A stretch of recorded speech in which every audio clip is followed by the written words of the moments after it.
कोई संदेश, जाने वो कौन सा देश, जहाँ तुम चले गए, जहाँ तुम चले गए।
जिस प्रकार से कि आज मनाली का जो देहांत हुआ है, उसके कारण बहुत से लोगों को, जो निकटवर्ती लोग हैं, उनको अथाह दुख हो रहा होगा, दुख की अनुभूति हो रही होगी। लेकिन ये भी सच है कि जो लोग निकटवर्ती नहीं हैं, उनको वैसा दुख नहीं हो रहा होगा। लेकिन ये दुख कहाँ से आ रहा है? भंते जी ने अभी बहुत अच्छी तरह समझाया कि प्राकृतिक रूप से जो है, जैसे ही कोई प्राणी इस संसार में उत्पन्न हो जाता है तो दुख उसके साथ तभी शुरू हो जाता है। जातिपि दुखा, जरापि दुखा, व्याधिपि दुखा, मरणापि दुखा, शोक परिदेव दोमनस्य उपाया सापि दुखा, प्येहि विपयोगो दुखो अप्येहि संपयोगो दुखा, यम्पि छंगने लवति तम्पि दुखं। तो कुल मिलाकर यह है कि यह जो जीवन है ये दुखों से भरा है। लेकिन हम ये सब जानते हैं, ऐसा नहीं है कि हम जानते ना हो। जन्म लेने पर सबको दुख होता है। कोई भी यहाँ पर जो है, कोई भी प्राणी जब जन्म लेता है तो हंसते हुए पैदा नहीं होता। कोई भी प्राणी जब उसको रोग होता है तो दुख होता है। कोई ऐसा प्राणी नहीं है जिसको रोग हो और वो खुश होने लगे, हंसने लगे। जब बुढ़ापा आता है तब भी दुख होता है, और जब मृत्यु होती है तब भी दुख होता है। प्रियजनों के बिछुड़ने पर दुख होता है। जिनको हम चाहते हैं, अगर वो हमसे बिछुड़ जाएं, जैसे मनाली जिनकी प्रिय थी, उनको आज बहुत दुख हो रहा है। उस दुख को सहन करना बड़ा मुश्किल हो रहा है। अप्रिय जनों का मिलना भी दुख होता है। जिसको हम नहीं चाहते हैं, अगर वो मिल जाएं तो भी दुख होता है। हम सांप, बिच्छू आदि प्राणियों को नहीं चाहते हैं। घर में घुस जाएं तो बहुत मन भय से मृत्यु आता है। तो कुल मिलाकर यह है जो भगवान बुद्ध का मार्ग है। क्या भगवान बुद्ध ने ऐसा कोई मार्ग दिखाया है, ऐसी कोई बात बताई है जिससे कि दुखों से मुक्त हुआ जा सके? तो भंते जी ने बिल्कुल ठीक ठीक कहा है कि प्राणी अगर उत्पन्न होगा तो दुख तो उसको झेलने ही पड़ेंगे। कोई प्राणी इन दुखों को रोकर झेलता है और कोई हंसते हुए समता में रहकर उनको झेल लेता है। जो लोग बहुत ज़्यादा व्यथित होते हैं, रोते हैं, पीटते हैं, चीखते हैं, चिल्लाते हैं, कारण क्या है? क्या कहीं बाहर से कोई उनको ज़्यादा सता रहा है? तो मुझे लगता है कि ऐसा कुछ नहीं है कि बाहर से कोई प्रताड़ित कर रहा हो। वो स्वयं भीतर से प्रताड़ित हो रहे हैं। जैसे ही कोई बच्चा किसी के घर में जन्म लेता है तो सभी बहुत खुशियाँ मनाते हैं, ढोल नगाड़े बजाते हैं, बहुत बड़े बड़े फंक्शन करते हैं, लाखों रुपए उस पर खर्च कर देना चाहते हैं, और पता नहीं क्या क्या करना चाहें मुझे। क्या उन्हें पता नहीं है कि यह जो बच्चा जन्म लिया है जिसने, इसकी मृत्यु उसका जुड़ गई है? क्या उन्हें पता नहीं है कि इसकी मृत्यु जो है उसका कोई समय निर्धारित नहीं है? हो सकता है 6 महीने बाद, साल बाद, 10 साल बाद, 50 साल बाद मरना तो है ही, निश्चित है। तो वो खुशी किस लिए? उस खुशी में ही उसकी मृत्यु का जो दुख है वो समाया हुआ है। लेकिन हम जो राग रंजित लोग हैं, यानी सुख ही सुख को चाहने वाले लोग हैं, कभी भी दुख को चाहते नहीं हैं, तो उनकी पीड़ा अथाह होती जाती है, बढ़ती जाती है। इसीलिए भगवान बुद्ध ने इस संसार को वह अमूल्य ज्ञान दिया जो संसार अब तक जो है इससे अछूता था। भगवान बुद्ध से पहले जितने भी लोग संसार में थे, सभी लोग सुख को ढूंढ रहे थे अपने जीवन में, और जैसे ही सुख मिलता वैसे ही उसको भोगने लगते, और जैसे ही वो सुख को भोग लेते, ख़त्म होता, फिर क्या रहता? दुख, फिर दुख। उदाहरण के लिए कोई व्यक्ति सुबह से लेकर शाम तक मजदूरी करता है, काम करता है, और काम करके 500 रुपये कमाता है। अब 500 रुपये में बहुत सुख है, बहुत ज़्यादा सुख नहीं है, लेकिन जो जो सुख वो ढूंढ रहा है वो सुख उसमें है। जैसे कि कोई शराब पीने वाला व्यक्ति है तो शराब में वो सुख ढूंढ रहा है, उसने उसमें से कुछ पैसों की शराब पी ली। कोई मांस खाने वाला प्राणी है तो वो मांस ले आया, उसने वो खा लिया। कुल मिलाकर उसने 500 रुपये जो कमाए थे वो शाम तक जो है कमाए थे, अगले दिन तक खर्च कर दिए। अगले दिन फिर वही शुरुआत करता है, फिर कमाता है, फिर खर्च कर देता है, और इस तरह से जो है वो बार बार दुख को दूर करता है, और सुख आता है, सुख को भोग लेता है, फिर से दुख पर आता है। लेकिन जो लोग ये जानते हैं कि ये जो निरंतर प्रक्रिया है, इससे मैं लगातार गरीबी में घिरता जा रहा हूँ, तो पहले वो समझने का प्रयास करते हैं कि पहले मैं इस गरीबी को दूर कर लूँ। जो लोग ये जान जाते हैं कि गरीबी को दूर करना है, तो वो 500 रुपये कमाते हैं, 200 रुपये खर्च करते हैं, 300 बचा लेते हैं, या 400 खर्च करेंगे, 100 बचा लेंगे। इस तरह से धीरे धीरे करके वो अपने जीवन में एक बार जो गरीबी का कष्ट है उससे दूर हो जाते हैं। तो कुल मिलाकर यही है कि जो जीवन में हम सभी जानते हैं कि दुख ही दुख है, लेकिन फिर भी सारा संसार सुख को ही चाहता है। भगवान बुद्ध से पहले जितने भी ऋषि मुनि तपस्या करते थे वो सभी क्या चाह रहे थे? या तो अप्सराओं की खोज में थे, स्वर्ग की खोज में थे, या सुख की खोज में थे। लेकिन पहली बार इस संसार में भगवान बुद्ध ऐसे प्राणी हुए जो ना तो सुख की खोज में गए, ना स्वर्ग की खोज में गए, ना अप्सराओं की खोज में गए। वो गए तो दुख की खोज में गए। बड़ी आश्चर्यजनक बात है।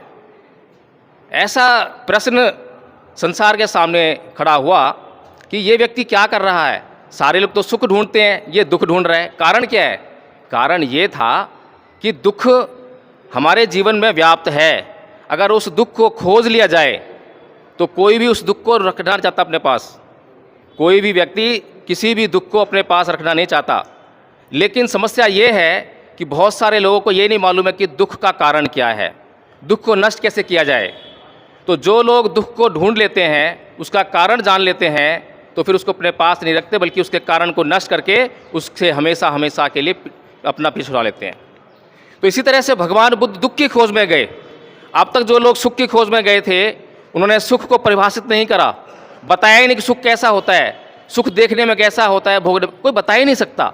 लेकिन दुख सबको दिखाई दे रहा था, और दुख के पीछे कोई जाने नहीं आता। तो भगवान बुद्ध पहली बार दुख को परिभाषित करते हैं कि दुख ये दुख होता है। तो जो दुख होता है उसको ढूंढ लिया जाता है, उसके कारणों को जान लिया जाता है, और जब उसके कारणों को नष्ट कर देते हैं, तो जब दुख नष्ट हो जाए तो फिर क्या शेष रह जाएगा? सुख ही रहेगा। यही एक जो थ्योरी है, यही जो सिद्धांत है, जिससे कि आज भी संसार जो है उसको सोचता नहीं है, जानना नहीं चाहता।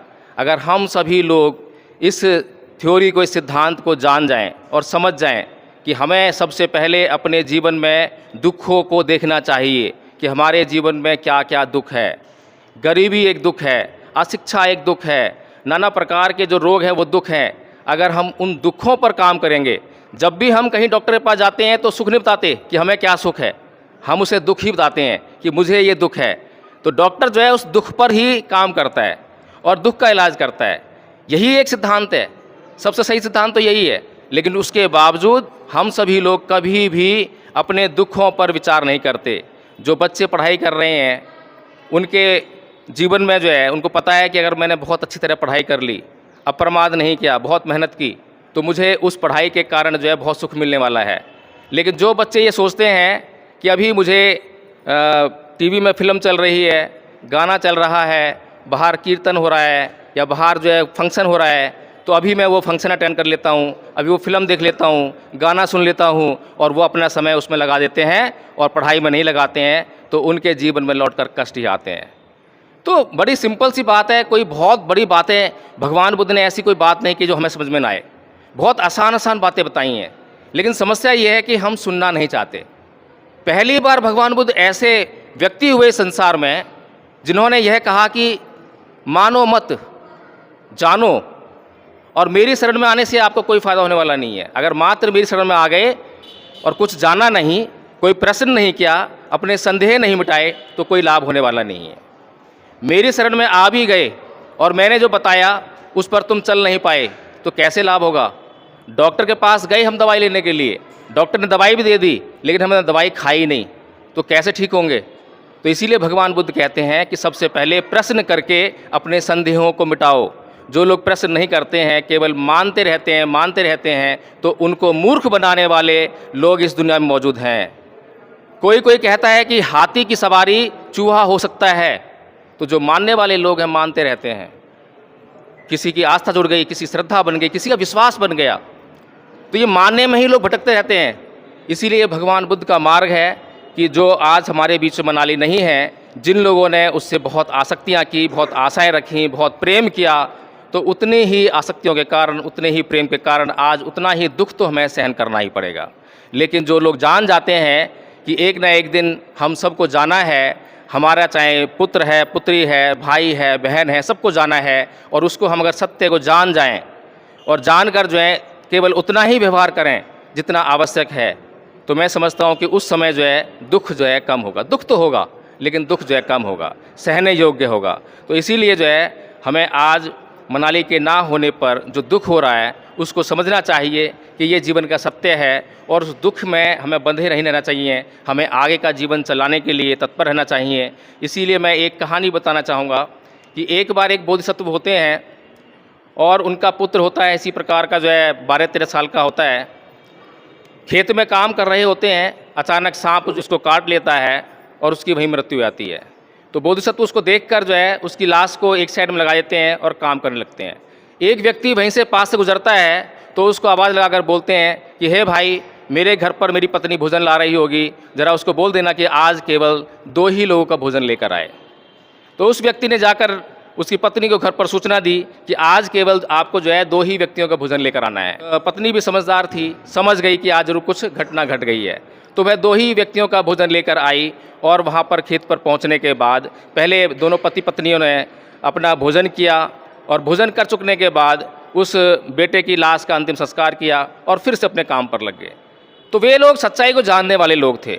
वो शोक और विलाप करते तो शायद कोई 13 दिन, कोई 15 दिन, कोई 30 दिन शोक में बिता देता, और वो खेत में जो काम होना था वो रुक जाता, उसकी हानि भी उन्हें भुगतनी पड़ती। तो जो लोग ये सत्य को जानते हैं तो अपने जीवन में आने वाली हानियों को जो है उससे बचा लेते हैं, और उससे जो हानि के कारण जो हानि होने वाली थी, नुकसान होने वाला था, जो वो नहीं होगी अब जो है, तो उसके कारण उनको लाभ होने लगता है।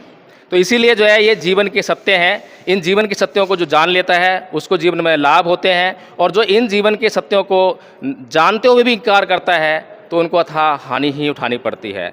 इसे अपनी वाणी समाप्त करूँगा। सभी को जय भीम, नमो बुद्धाय।